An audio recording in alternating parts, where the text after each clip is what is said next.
Alhamdulillah wa shukru lillah wa la ilaha illallah wa lahu akbar wa la hawla wa la quwwata illa billahi aliyyil azim. Dastur madadi ya rijal al-madad sultan al-awliya. Assalamu alaikum wa rahmatullahi ta'ala wa barakatuh.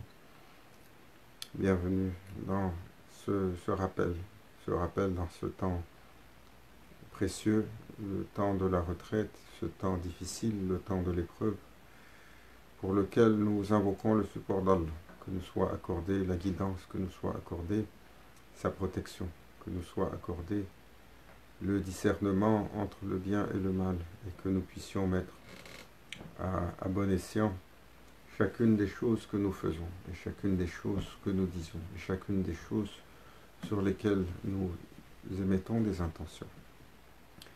Que cette journée nous trouve tous dans le afia, dans le bien-être, où les serviteurs ont une prédisposition allégée pour pouvoir faire leur service, pour pouvoir faire leur adoration à leur Seigneur. Aujourd'hui, dans la continuation sur les signes de la fin des temps, de l'ouvrage qui a été publié par Mawlana Sheikh Hisham sur l'approche de Malhamata Kubra, l'approche de l'Armageddon. Et nous avons terminé hier, grosso modo, parce que je suis allé rapidement sur les chapitres qui traitent de sciences, parce que c'est surtout des précis de physique pour les scientifiques qui sont en physique des particules, en physique quantique. Et nous sommes de simples serviteurs. Alors aujourd'hui, peut-être nous allons commencer sur la partie sur les signes. Et le premier signe qui a été mentionné sur la fin des temps, on se souvient qu'on a dit au début, le prophète sallallahu alayhi wa sallam a dit mon arrivée sur cette terre est le premier des signes. Mais par la suite, lors de son message, il va être questionné à de nombreuses reprises sur l'heure. Et il va par la suite commencer à détailler dans les hadiths qui nous ont été rapportés les signes que l'on doit s'attendre à voir. Et aujourd'hui, c'est le rappel de ce hadith, cette fameuse rencontre où Sayyidina Jibril alayhi salam est arrivé sous l'apparence d'un homme de blanc vêtu pour questionner, s'est assis en face du prophète sallallahu alayhi wa sallam, et parmi les gens qui étaient présents, il y avait parmi les compagnons Sayyidina Omar ibn Khattab radhiyallahu anhu, qui est celui qui va raconter cette histoire pour nous, où il dit l'archange vint au prophète pour lui poser la question à propos de l'islam, du iman et du ihsan. Donc le prophète sallallahu alayhi wa sallam va donner la définition que nous avons déjà mentionnée sur l'islam et ses 5 piliers. Donc par la suite sur le iman et ses 6 piliers, et en dernière position sur l'état du ihsan qui a un pilier, c'est d'adorer Allah comme si nous le voyons, car si nous ne le voyons pas, nous devons savoir qu'il nous voit. Et une fois terminées ces 3 questions qui vont pour nous discerner les 3 niveaux de l'islam, l'archange Gabriel, Sayyidina Jibril alayhi salam, va continuer à lui poser la question en lui demandant c'est quand l'heure. Et là, comme on avait rapporté, Sayyidina Muhammad sallallahu alayhi wa sallam va lui répondre, celui qui est questionné n'en sait pas plus que celui qui questionne. Cela impose un combat au Seigneur des mondes. Et alors, Sayyidina Jibril alors lui dit, parle-moi alors au sujet de ces signes.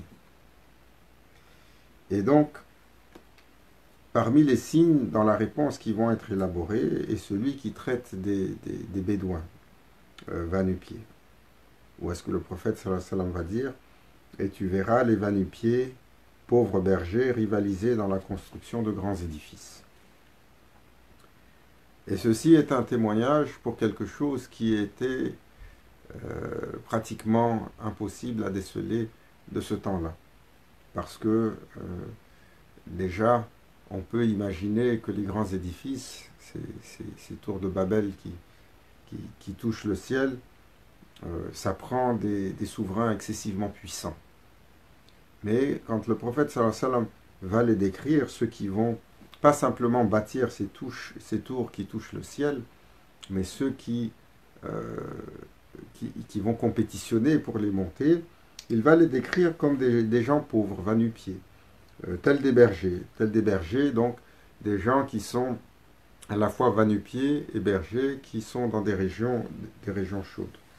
Alors, du témoignage des ulémas qui vont élaborer sur ce hadith, et surtout de nos machers, Maulana Cheikh rappelle que cette mention est à propos de ce que nous voyons aujourd'hui dans une région particulière du Golfe. La région entre le Hijaz et le Khalij, donc la région qui a entre l'Arabie et aujourd'hui une partie du Najd et la péninsule des fameux Émirats. Et donc aujourd'hui, nous voyons ces tours qui sont bâties les unes après les autres, ce qui avait commencé à la fin des années 90, les premières tours apparaissant à Riyad, et très rapidement, d'une péninsule à l'autre, d'une ville à l'autre, entre Jeddah, Riyad par la suite, aujourd'hui Dubaï, et toutes les autres villes autour, nous voyons ces tours infernales qui grandissent les unes après les autres. Et pas simplement qui sont bâties par des bédouins, donc qui sont bâties par des gens qui, au départ, étaient très démunis et très pauvres. Parce que soudainement, cette fameuse richesse très soudaine que va donner le pétrole, nous connaissons l'évolution des tribus de la région qui, il n'y a pas très longtemps, étaient très modestes dans leurs revenus. Et ces tours vont être bâties en compétition. Et aujourd'hui, nous avons oublié que ces tours sont un rappel de la tyrannie, même si elles sont bâties avec bonne intention. Les tours sont les tours de Nemrod. Il y a une mention du prophète sallallahu alayhi wa sallam qui dit qu'au-delà de deux niveaux, les anges commencent à faire descendre la malédiction sur les hommes qui bâtissent ces tours qui montent. Voilà, le Cheikh Nazim nous disait toujours cela. Et il nous rappelait que quand va venir le temps de Sayyidina al-Mahdi alayhi salam et par la suite le temps de Sayyidina Isa alayhi salam, une grande partie de l'ère civilisationnelle que nous avons bâtie va être anéantie. Et donc la grande guerre, qui va être terrible et qui va emporter un grand nombre de personnes, va s'arrêter parce qu'on dit que Sayyidina al-Mahdi alayhi salam va sortir à la fin de la grande guerre, il va prononcer 3 takbirats et chacun de ces takbirs va être entendu de l'est à l'ouest et va avoir une fonction particulière. Et Maulana Cheikh Nazim nous disait que le premier takbirat, sa fonction va être d'arrêter toute forme de technologie et donc d'arrêter littéralement la propagation de l'énergie, de changer, d'altérer la structure de la matière. C'est ça qui va en fait arrêter la guerre. Ce que les humains vont utiliser pour faire la guerre, comme la poudre, comme l'énergie, le carburant, comme l'électricité ou comme l'énergie atomique, ne répondra plus aux commandes des humains. Et c'est ça qui va plonger littéralement le monde à ce moment-là dans une ère beaucoup plus primaire. Mais Maulana Cheikh ne s'est pas arrêté là, il a dit, avant de bâtir les fameuses 40 années d'âge d'or sous le temps de Sayyidina Isa alayhi salam, toutes ces structures modernes que les humains ont bâties vont être anéanties. Vont être anéanties par qui? Par les djinns. Les djinns vont venir et prendre toutes ces structures de béton, de verre, d'acier, toutes ces structures modernes, tous ces kilomètres et ces kilomètres de routes asphaltées, tout va être arraché par des contingents de djinns d'une capacité exceptionnelle et pour aller être complètement enseveli, pour que cette trace de civilisation disparaisse complètement. Pourtant, aujourd'hui, nous avons tous l'impression, enfin de nombreux gens parmi les musulmans, que cela est un apanage du développement. Alors, le premier signe, comme nous disons, qui a été rapporté ici, c'est la compétition sur ces tours qui jonchent aujourd'hui le monde musulman, pas simplement, pas simplement la région qui a été prédite, mais vous vous étendez un peu partout. Tous les centres-villes des métropoles du monde musulman sont en train de suivre ce fameux modèle, de bâtir les tours de Nemrod. Et la deuxième mention qui est faite par Maulana Sheikh Hisham des fameux signes de la fin des temps, c'est les difficultés que les gens vont encourir à la fin des temps et les récompenses qu'il y aura pour cela. Donc, au cours de ces derniers jours, alors les gens qui seront sur le chemin de la révélation, qui seront sur le chemin du din, de la religion, vont rencontrer énormément de difficultés. Et garder la religion va être une épreuve pour laquelle les gens vont redoubler de patience. Et nous vont devoir redoubler de patience. Nous le voyons aujourd'hui. Il y a tellement d'attaques qui sont faites contre l'islam. Mais il y a également tellement de tentations autres que les tentations de la servitude et de l'obéissance au Seigneur des mondes. Il y a tellement de plaisir, il y a tellement de façons de s'amuser. Alors ça relève du miracle, parce que le serviteur qui essaye de suivre les commandements, qui essaye de suivre un mode de vie, qui respecte les gouvernances du Seigneur des mondes, se trouve confronté tous les jours à énormément d'alternatives à cela. Et donc, dans un hadith qui nous a été rapporté par Anas radhiyallahu anhu, le prophète sallallahu alayhi wa sallam dit: un temps viendra où pour les gens, tenir leur religion sera comme tenir une braise ardente dans leurs mains. Et nous expérimentons tout cela aujourd'hui. Tenir sa religion, pas simplement tenir sa pratique, mais tenir l'éthique, le comportement et la constance sur la religion relève du miracle. Surtout dans le monde occidental où les musulmans vivent, où le temps est beaucoup plus accéléré, garder sa prière est difficile. Mais même en terre d'islam, garder la constance de la pratique, garder la constance des rituels, garder l'éthique, garder toujours à l'esprit que nous sommes des musulmans et nous devons avoir, parce que nous croyons en islam, nous devons avoir un comportement qui est sur ce chemin est difficile. Alors, Maulana Sheikh Hisham cite une autre narration où, selon Sayyidina Abu Huraira radhiyallahu anhu, il rapporta que le prophète sallallahu alayhi wa sallam a dit: malheur aux Arabes pour le grand malheur qui s'apprête à s'abattre sur eux. Ce sera comme une nappe de nuit noire. Un homme se lèvera en tant que croyant et sera mécréant à la tombée de la nuit. Les gens vendront leur religion pour de petits pains, pour de petits gains mondains. Celui qui s'accroche à sa religion en ce jour-là sera comme celui qui saisit une braise ou une épine. Alors nous voyons que le prophète sallallahu alayhi wa sallam décrit ce malheur qui va frapper les musulmans, ce malheur qui va frapper le monde musulman, ce malheur qui va frapper les gens qui vont vouloir s'accrocher à leur foi. Car va déferler sur eux un obscurantisme qui est comparable à une nappe de nuit noire.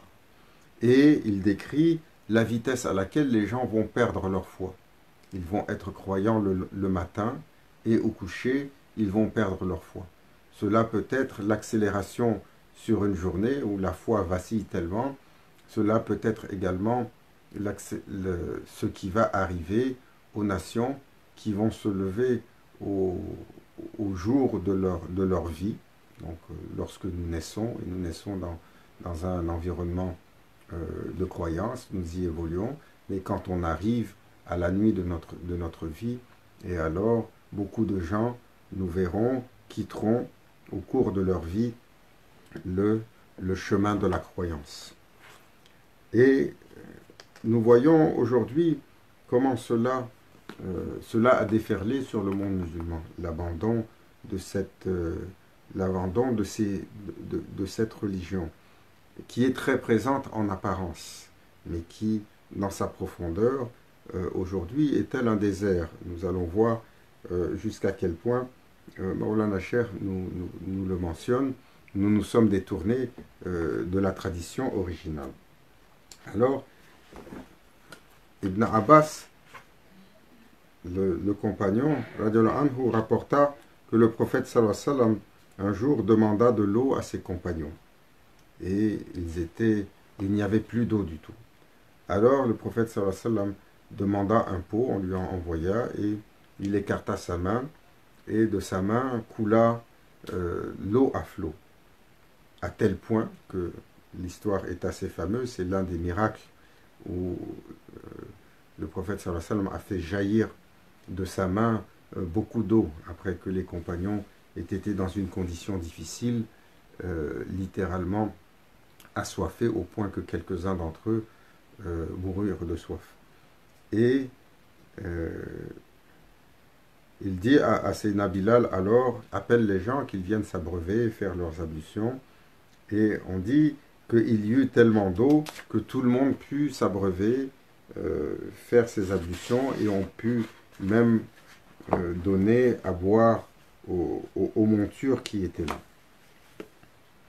Et finalement, après cela, le prophète et les compagnons effectuèrent la salate, la prière, et quand ils terminèrent, alors il s'adressa à eux et leur demanda: ô mes compagnons, qui est le meilleur des hommes dans la foi? Alors, qui est le meilleur dans la foi, plutôt? Alors, les compagnons répondirent: les anges. Et le prophète sallallahu alayhi wa sallam leur dit: comment ne peuvent-ils pas être les meilleurs, puisqu'ils voient le paradis? Alors, qui d'autres sont les meilleurs? Alors, ils dirent: les prophètes. Et le prophète sallallahu alayhi wa sallam leur dit: comment ne peuvent-ils pas être les meilleurs dans la foi, alors qu'ils ont la révélation qui vient des cieux? Ensuite, ils lui posèrent la question, il leur posa la question, et ils répondirent: tes compagnons sont les meilleurs dans la foi. Il dit: mais comment ne peuvent-ils pas être les meilleurs dans la foi, alors qu'ils me voient? Ils voient le prophète sallallahu alayhi wa sallam. Et ils se turent. Et c'est alors que le prophète sallallahu alayhi wa sallam leur dit: les meilleurs dans la foi sont les gens qui croient en moi sans jamais m'avoir vu. Ce sont les miens, ce sont mes frères. Et c'est important de souligner cette fraternité que le prophète sallallahu alayhi wa sallam va élaborer avec les gens qui ne l'ont pas cru. Car il va décrire des gens qui vont venir dans le temps, qui vont croire en lui, qui vont l'aimer, et surtout qui vont avoir un livre qui est entre deux couvertures. Alors qu'à l'époque, le Coran Karim, le livre sacré, n'était pas encore compilé. Et par la suite, le prophète sallallahu alayhi wa sallam va dire, lors d'une narration qui a été rapportée par Sayyidina Abu Huraira, radiallahu anhu, le compagnon, qu'il arriva dans un cimetière, et alors il salua les gens du cimetière en leur donnant le salam, en disant que la paix soit avec vous, ô demeure des croyants. Nous vous rejoindrons certainement, Inch'Allah.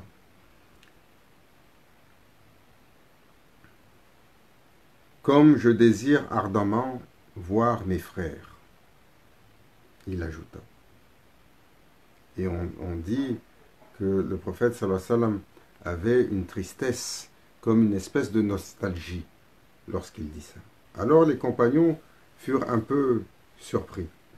Et ils demandèrent: Ya Rasulallah, ne sommes-nous pas tes frères, nous?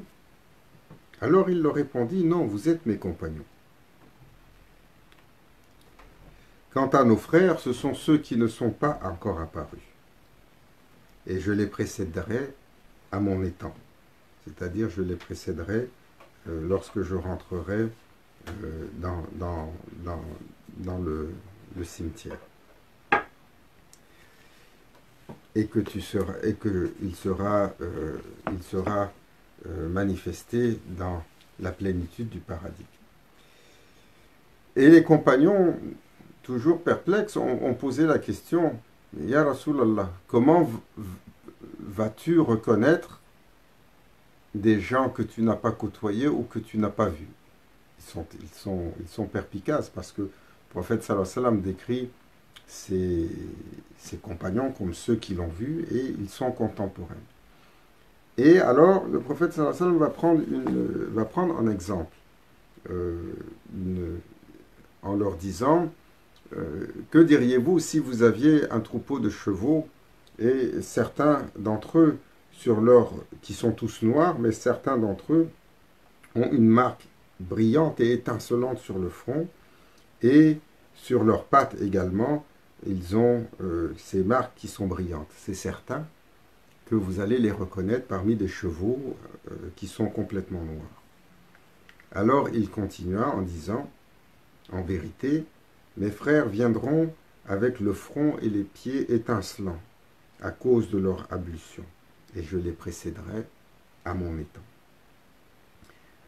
Alors nous voyons que le prophète sallallahu alayhi wa sallam parle des gens qui viendront, qui vont l'aimer, qui vont le suivre, qui vont essayer d'appliquer sa religion, mais qui ne seront pas ses contemporains, et qui le suivront parce qu'ils ont été touchés par le livre qui sera mis entre deux couvertures. Et à propos des gens qui seront loin de lui, le prophète sallallahu alayhi wa sallam a rajouté dans une autre narration, celui qui maintient et ravive ma sunna dans le temps où ma communauté est tombée dans la corruption, recevra alors la récompense de 100 shahid, de 100 martyrs.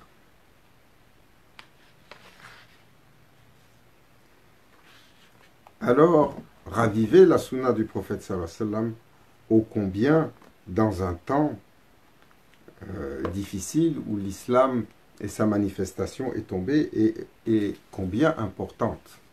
Or, la sunna du prophète sallallahu alayhi wa sallam, nous l'avons tellement abandonnée, parce que nous allons voir que la sunna du prophète sallallahu alayhi wa sallam est à propos de toutes sortes de petits détails. C'est pas simplement dans les gros. Lorsqu'on arrive dans la prière et qu'on fait la prière, tout ce qui est nafila, tout ce qui est prière surérogatoire, ou le type de vêtements amples que l'on va mettre lors de la prière, ou le simple fait de porter une bague ou d'utiliser un miswak lorsqu'on va commencer sa prière, ou le fait de se préparer, de se parfumer lorsqu'on va à la prière. Beaucoup de gens ne font plus cela. Très peu de gens, dans la sunna du prophète sallallahu alayhi wa sallam et des compagnons, vont porter par exemple le turban. Parce qu'aujourd'hui, on trouve que cela est difficile, on trouve que cela est d'un autre âge, cela ne correspond pas à ce que nous sommes. Mais nous allons voir que le prophète sallallahu alayhi wa sallam a mentionné cela et a parlé de cela. Regardez, aujourd'hui, lorsqu'on arrive dans les mosquées, entre le Edan et le Ikama, le temps est très court et très peu de pratiques sont faites, tandis que le prophète sallallahu alayhi wa sallam avait l'habitude de prier beaucoup de sunnah et de faire beaucoup de récitations entre les deux. Alors, les ulémas s'entendent que la moindre des choses, lorsqu'on parle de sunnah du prophète sallallahu alayhi wa sallam, le minimum, c'est dans l'apparence, dans l'habillement, dans les actions quotidiennes, telles que marcher, manger, dormir, mais également dans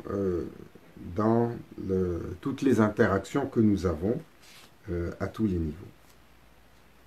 Et il faut se rappeler que le prophète sallallahu alayhi wa sallam nous a dit, à ce sens, celui qui imite un groupe en fait partie. Et ça, c'est en fait l'arrivée du troisième signe, où le prophète sallallahu alayhi wa sallam va décrire comment les musulmans vont imiter. Parce qu'il dit, le prophète sallallahu alayhi wa sallam, quiconque imite un groupe en fait partie. Et Sayyidina Omar radiallahu anhu rapporta que le prophète sallallahu alayhi wa sallam a dit, ne vous habillez pas comme les non-croyants. ça c'est quelque chose aujourd'hui sur lequel il est difficile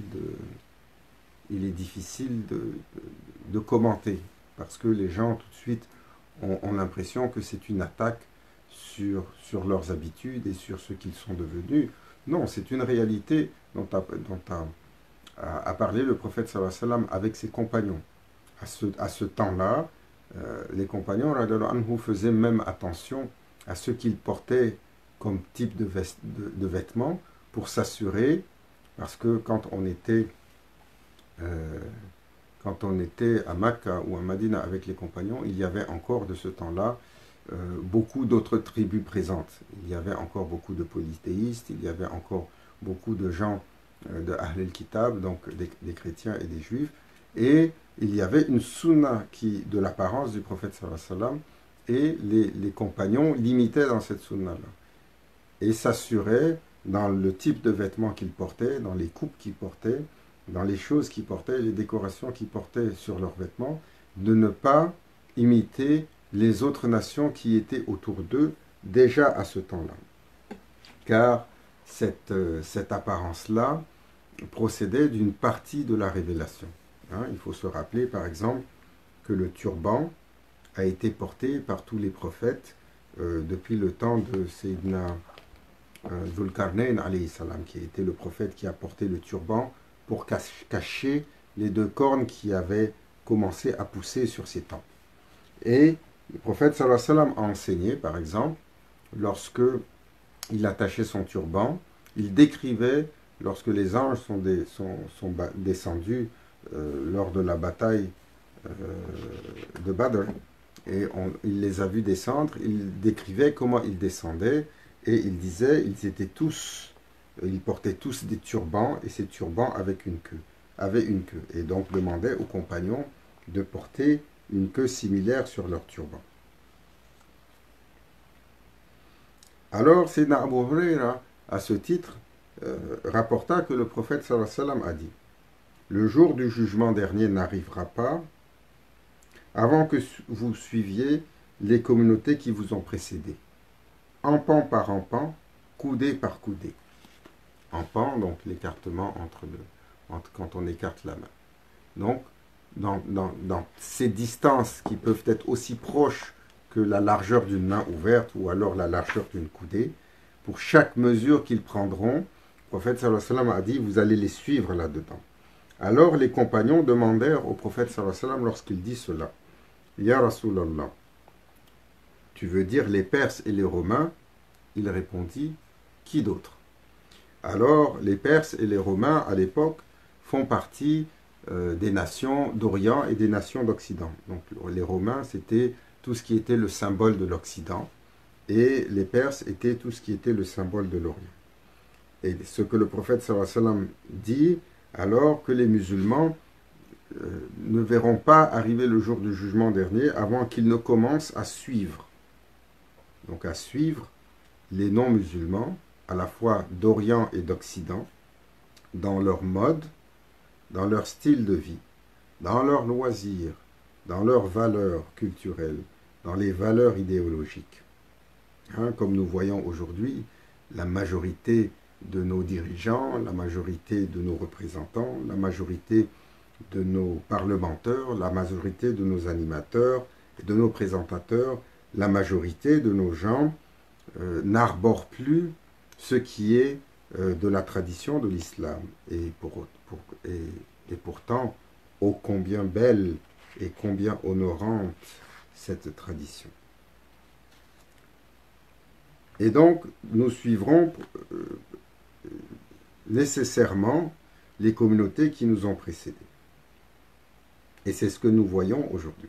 Vous ne pouvez pas dire que la mode des musulmans, leur style de vie, leur loisir, leur façon de s'habiller, leur façon de se coiffer, la musique qu'on écoute, les endroits que nous fréquentons, que ce soit les endroits licites ou les endroits illicites, que ce soit les bars, les nightclubs, ce que nous regardons, nous consommons comme image, ce n'est pas de la norme musulmane, ce n'est pas le produit de la terre de l'islam. Cela nous est venu d'ailleurs, pourtant c'est devenu une norme Aujourd'hui, autant nous avons American Idol, mais nous avons Arabian Idol.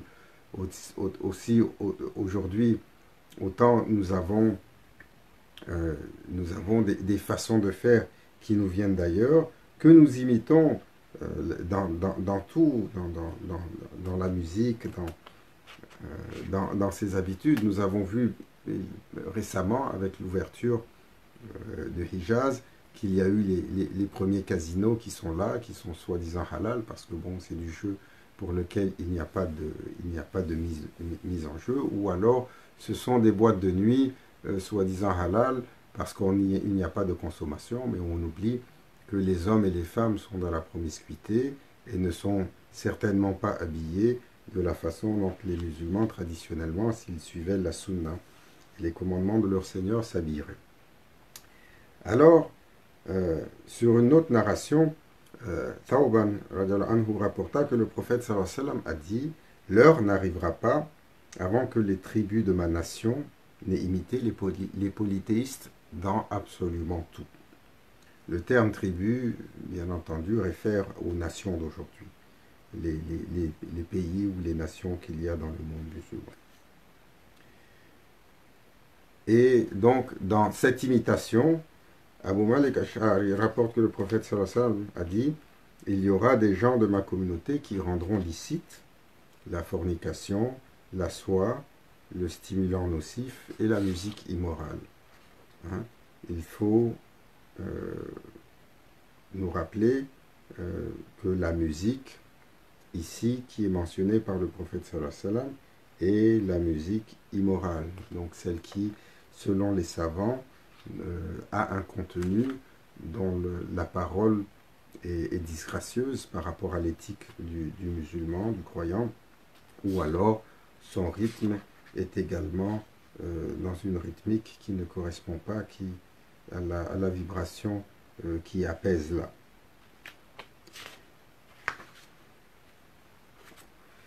Alors, Inch'Allah, nous allons peut-être terminer aujourd'hui pour cela, pour rappeler que dans ce qui a été mentionné aujourd'hui, le prophète sallallahu alayhi wa sallam, sur les fameux premiers signes de la fin des temps, ce que nous avons mentionné, d'abord que les Bédouins vont compétitionner pour rivaliser des tours qui touchent le ciel, par la suite comment ça va être difficile de vivre son islam au cours des derniers jours. Ensuite, la mention qui est faite dans le hadith de ceux qui vont imiter les non-musulmans. Donc l'heure va arriver quand les musulmans quitteront leurs habitudes et leur éthique pour aller imiter les non-musulmans. Qu'Allah Azawajal nous éclaire de ces commentaires-là, honore et récompense élève Maulana Cheikh Hicham pour le travail qui a été fait là-dedans, parce que c'est un ouvrage parmi au moins une quarantaine ou une cinquantaine qu'il a écrit depuis les 30 dernières années, pour nous augmenter en connaissance, nous augmenter dans la foi.